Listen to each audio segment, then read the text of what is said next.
ஓம் சாய்ராம், ஜெய் சாய்ராம். எல்லாரும் நல்லா இருக்கணும், எல்லாருக்கும் நல்லதே நடக்கணும்.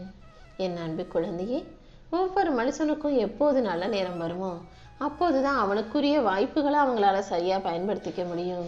இல்லாட்டி எத்தனையோ பேர் நான் எவ்வளவோ வாய்ப்பு கொடுத்தாலும் அத்தனையும் தவற விட்டுட்டு மறுபடியும் தவிச்சுக்கிட்டு தானே இருக்காங்க. அந்த வகையில இப்போதுதான் உனக்கான நல்ல நேரம் வந்திருக்கு. இந்த முறை கண்டிப்பா உன் தலையெழுத்தை நான் மாத்தி திருத்தி எழுதிடுவேன். எல்லாருக்கும் நான் தினமும் ஆசீர்வாதங்களை கொடுத்துக்கிட்டு தான் இருக்கேன். அதுல இந்த கோடி கோடி மனிதர்கள் நிறைச்சிருக்கிற இந்த பூமியில ஒவ்வொரு நாளுக்கும் அவரவர்களுடைய நேரத்துக்கும் காலத்துக்கும் நல்ல நேரத்துக்கும் ஏற்றார் போலதான் ஒரு சிலருக்கு அவங்க எதிர்பார்த்த நல்லது நடக்குது, ஒரு சிலருக்கு நடக்காம போகுது. அந்த வகையில இத்தனை நாளா உனக்கான நல்லது நடக்காம காலம் தள்ளிக்கொண்டே இருந்த விஷயங்கள் எல்லாம் இப்போது நடப்பதற்கான நல்ல நேரம் வந்துருச்சு.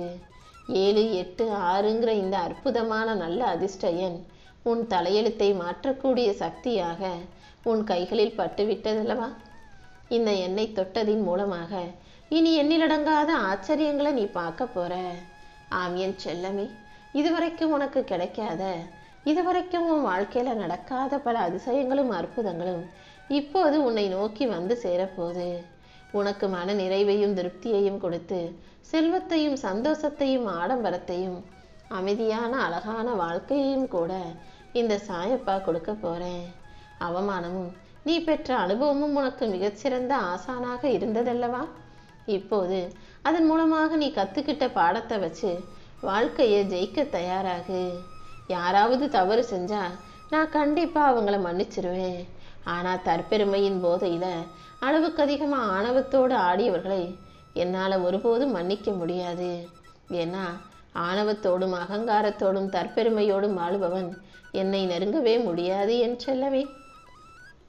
தப்பு செஞ்சுட்டு யாராவது ஒருத்தர் அதுக்கப்புறம் நிஜமாவே மனசு திருந்தி என்கிட்ட வந்து மன்னிப்பு கேட்டாங்கன்னா நான் அவர்களை மனசார ஏத்துக்குவேன். அவர்கள் என்னை நெருங்கி வர முடியும்.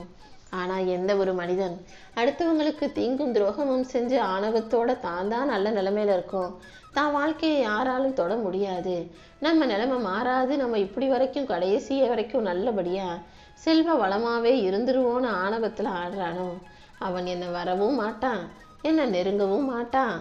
அவன் கடைசி வரைக்கும் கஷ்டப்பட்டு ஏதாவது ஒரு பெரிய பிரச்சனையில சிக்கி மிகப்பெரிய துன்பத்தோட வாழ்க்கையில மிகப்பெரிய கஷ்டங்களை சந்திக்கக்கூடியவனால வாழ்க்கையாக அவன் வாழ்க்கையே மாறி போயிடும். என் அன்பு பிள்ளையான நீ இந்த எந்த தவறையும் செய்யக்கூடாதுன்றதுக்காக தான் இதை சொல்றேன். இப்போது உனக்கு நல்ல நேரம் வந்துருச்சு. உன் வாழ்க்கை நல்லபடியா மாறப்போகுது. இனிமே நீ தேவையில்லாத எந்த சிந்தனையையும் பயத்தையும் கவலையையும் ஆணவத்தையும் அகங்காரத்தையும் கூட உன்னை நெருங்க விடக்கூடாது என் செல்லமே. காலம் மாறும் காலம் மாறும்னு காத்திருந்த உனக்காகவே இப்போது உன் முயற்சிகளுக்கு ஏற்ற நல்ல காலத்தை உருவாக்கிட்டேன். இனி எல்லாமே உனக்கு நல்லதாக நடக்க தொடங்கும். வாய்ப்புகளை எல்லாருக்கும் நான் கொடுத்துக்கிட்டு தான் இருக்கேன். எந்த மனுஷன் தனக்கு கிடைச்ச வாய்ப்பை சரியாக பயன்படுத்துகிறானோ அவனுடைய வாழ்க்கை உயருது. இப்போது நான் உனக்கு கொடுத்த வாய்ப்புகளை சரியாக பயன்படுத்த தயாராகி விட்டாய் அல்லவா? இதோ உன் வாழ்க்கைக்கான வெற்றியை தர்றேன். எப்போதும் நீ தைரியமாக துணிந்து செயல்படும் போது உனக்கான வாழ்க்கை கண்டிப்பாக மாறும். இந்த சாயப்பாவை நம்பி வணங்கும் உனக்கு நீ ஆசைப்பட்டதையும் நினைச்சதையும் இன்னைக்கே நல்லபடியா நிச்சயமா நடத்தி முடிப்பேன் என் செல்லமே. உன் வாழ்க்கையில உன்னுடைய வலியும் வேதனையும் உனக்கு ஒரு பாடத்தை சொல்லி கொடுத்ததல்லவா? ஒவ்வொரு முறை நீ கஷ்டப்படும் போதும், ஒவ்வொரு முறை நீ கண் கலங்கும் போதும், ஒவ்வொரு முறை தோத்து போகும் போதும் நீ செஞ்ச தவறு என்னன்ற பாடத்தை நான் உனக்கு சொல்லி கொடுத்தேன். அந்த பாடத்தை வச்சுக்கிட்டு உன் வாழ்க்கைக்கான மாற்றத்தை உருவாக்கு. எதை எப்படி செய்யணுன்ற புரிதலை உனக்குள் உருவாக்கி கொண்டு நீ பொறுமையாக உனக்கான செயல்களை செய்ய பழகு.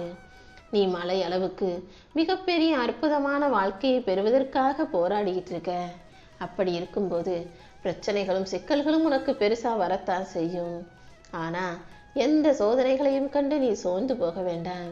இந்த சாயப்பா உனக்கான நல்ல நேரத்தை உருவாக்கி விட்ட இந்த நேரத்தில் நீ கடுகளவு முயற்சி செஞ்சாலும் அது மலையளவு உனக்கான பலனை தந்துவிடும் என் செல்லமே. ஏன்னா எல்லாருக்கும் நான் தினமும் வாய்ப்புகளை கொடுத்துக்கிட்டு இருக்கேன். அதை யாரு சரியா பயன்படுத்துறாங்களோ அவங்க ஜெயிச்சு உயர்ந்துடுறாங்க. அப்படி உனக்கான வாய்ப்பை நான் கொடுத்திருக்கும் இந்த நேரத்தில் உன் லட்சியத்தை நோக்கி நீ பயணம் செய்யும்போது, மன நிறைவோடு நீ முயற்சி செய்யும்போது கண்டிப்பா உனக்கான முன்னேற்றம் கிடைத்தே தீரும் என் செல்லமே. உனக்கு கிடைச்சதையெல்லாம் வச்சு சந்தோஷமா வாழ்க்கையை வாழ தயாராகு. கிடைக்காத விஷயங்களை நினைச்சு ஏங்காம கூடிய சீக்கிரம் அதுவும் உனக்கு கிடைக்குன்ற நம்பிக்கையோட வாழ்க்கை இன்பமாக வாழ தயாராகு. இந்த உலகத்துல பரம்பரையா காசு பணம் செல்வம் வச்சிருக்கவங்க கூட பெருசா ஆட மாட்டான், அகங்காரமா தெரிய மாட்டான். ஆனா திடீர்னு காசு பார்த்தவங்களும் திடீர்னு பரம்பரையா பணக்காரனானவனா மாதிரி காட்டிக்கிறவங்களையும் நான் என்னன்னு சொல்லணும்னு எனக்கே புரியல. சரி, இவங்க கொஞ்சம் நல்லவங்களா இருக்காங்களே, நல்லா இறைபக்தியோட இருக்கிறாங்களே, நல்லா செயல்படுறாங்களே, முயற்சி செய்யறாங்களே, கஷ்டப்படுறாங்களேன்னு ஒரு மனிதனுக்கு நான் கொஞ்சம் காசு பணம் செல்வத்தை கொடுத்தான்னா உடனே அவன் தப்பான செயல்களிலும் தவறான பழக்கங்களிலும் ஈடுபட்டு ஆடாத ஆட்டமெல்லாம் ஆட ஆரம்பிச்சிடுறாங்க. என் அன்பு பிள்ளைகளே, நான் யாருக்கு எப்போ எதை கொடுப்பேன் எதை எடுப்பேன்னு சொல்ல முடியாது. உனக்கு உகந்ததை உனக்கு உயர்வானதை நான் கொடுக்கும்போது அந்த வாய்ப்பை சரியா பயன்படுத்திக்கிட்டு அதை தக்க வச்சுக்க முயற்சி செய்யணும். அதை விட்டுட்டு ஆணவத்திலும் ஆடம்பரத்திலும் அகங்காரத்திலும் ஆடுனினா அது உன்னை விட்டு நிரந்தரமாக விலகி போயிடுன்ற உண்மையையும் நீ புரிஞ்சுக்கணும் என் செல்லமே. நீயே இந்த உலக வாழ்க்கையில நிறைய பேரை பார்த்துருக்கலாம். சில பேர் தனக்கு கிடைச்ச செல்வத்தையும் சுகத்தையும் சந்தோஷத்தையும் நல்லா பாதுகாத்து கடைசி வரைக்கும் அதை வச்சு வாழ்க்கையை நல்லா வாழ்றாங்க. ஆனா பல பேர் காசு பணம் கொஞ்சம் சேர்ந்துருச்சுனாலே தப்பான பழக்க வழக்கத்தையும் தவறான செயற்கையும் வச்சுக்கிட்டு சீக்கிரமே அது எல்லாத்தையும் இழந்து நொடிஞ்சு போய் மறுபடியும் மூளையில முடங்கி கிடந்து வாழ்க்கையவே முடிச்சு கொள்கிறார்கள் அல்லவா? இப்போது இதை யோசிச்சு எப்போதுமே நல்ல செயல்களையும் நல்ல சேர்க்கைகளையும் நல்ல பழக்க வழக்கத்தையும் உனக்குள்ள வச்சுக்க தயாராகு. நான் உனக்கு கொடுக்க போற வாய்ப்புகள் கண்டிப்பா உன் வாழ்க்கையை உயர்த்தும். நீ எப்போதும் வாழ்க்கையில எந்த அடிமட்டத்திலிருந்து நம்ம வந்தோன்றதை ஞாபகம் வச்சுக்கோ. அப்போதுதானே உனக்கு தவறான செயல்கள் செய்ய தோணாது. யாரிடம் பேசினாலும் பழகினாலும் அடுத்தவங்களுடைய தகுதி பார்த்து தராதரம் பார்த்து பழகக்கூடாது. எல்லாரும் மனிதர்கள், எல்லாருமே மனித பிறவிகள் என்பதை உணர்ந்து கொண்டு மனிதாபிமானத்தோட நடக்க பழகு. உன்னால யார் ஒருவரும் கண்ணீர் சிந்தக்கூடாது. ஆனா அடுத்தவங்களுக்கு ஒரு கஷ்டம்னா நீ கண்ணீர் சிந்தும் போது அதை நினைச்சு நான் சந்தோஷப்படுவேன். யார் துக்கத்தையும் யார் கஷ்டத்தையும் பொறுத்து கொள்ளாத இரக்கமும் மனிதாபிமானமும் உள்ள என் செல்ல பிள்ளையாக உன்னை நினைக்கும் போது எனக்கு மகிழ்ச்சியாகத்தானே இருக்கு. உன்னை நல்ல விதத்துல நான் வளர்த்திருக்கேன், உன்னை நல்லபடியா நான் ஆளாக்கி இருக்கேன்றதை நினைச்சு நீ அப்படி செஞ்ச அந்த நன்மைகளுக்காகவும் மற்றவர்கள் பட்ட கஷ்டத்துக்காக துன்பத்தை நினைத்து வருந்தியதற்காகவும் உனக்கான புண்ணியத்தை நான் தருவேன்.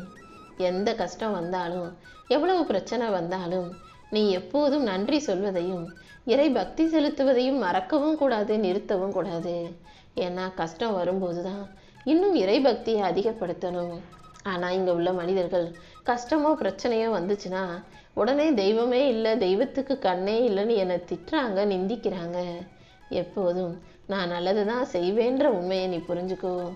என்ன கஷ்டம் வந்தாலும் கூட அதுக்கடுத்து உனக்கு இஷ்டமான மிகப்பெரிய நல்ல விஷயம் நடந்தே தீரும் என்பதில் நீ உறுதியாக இருந்தாலே கண்டிப்பா உன் தலையெழுத்து திரும்ப போய் உனக்கான நல்லது நடக்கும்.